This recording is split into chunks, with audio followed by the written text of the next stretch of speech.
Hi there, Mary Farias here with 5 Minutes is Better Than Nothing of Personal Development. We're studying my book, How to Study Napoleon Hill's Think and Grow Rich. And we are on chapter 11, starting today. Let me start my timer here. This is chapter 11, The Mystery of Sex Transmutation, the 10th step toward riches. The meaning of the word transmute is, in simple language, the changing or transferring of one element or form of energy into another. The emotion of sex brings into being a state of mind. Because of ignorance on the subject, this state of mind is generally associated with the physical. And because of improper influences to which most people have been subjected, in acquiring knowledge of sex, things essentially physical have highly biased the mind. The emotion of sex has back of it the possibility of three constructive potentialities. They are: 1, their perpetuation of mankind; 2, the maintenance of health.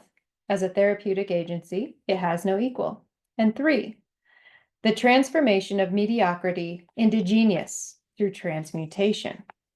Sex transmutation is simple and easily explained.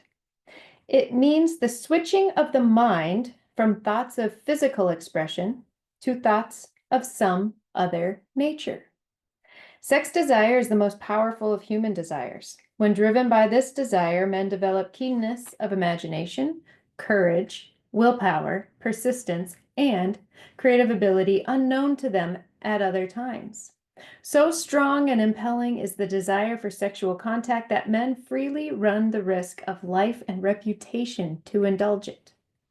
When harnessed and redirected along other lines, this motivating force maintains all of its attributes of keenness of imagination, courage, etc., which may be used as powerful creative forces in literature, art, or in any other profession or calling, including, of course, the accumulation of riches.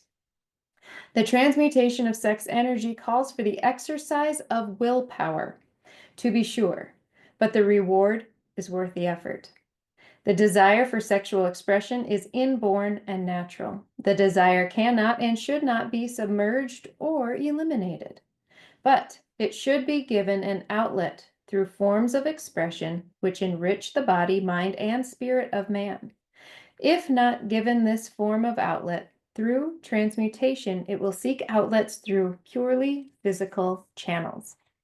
All right, this is probably the most misunderstood chapter in this entire book, but it is also genius.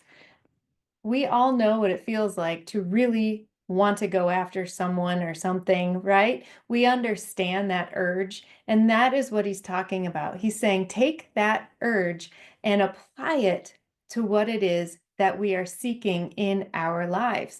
So the goal that we're going after, use that desire. That's how much we want to have our goal, is that same amount that we have in the sexual avenues, right? And so when we are understanding that, when we understand that we want to have this burning desire for our goal, we can begin to go, oh, I see how I can really feel towards my goal, and then begin to really build that feeling up and think about it all the time. You know what it's like to want to be in a relationship with somebody, right? And you just want to be with them all the time. That is how we need to feel about our goal. That's it. That is it. We need to feel like, oh, I need this. And that is the burning desire that we're after.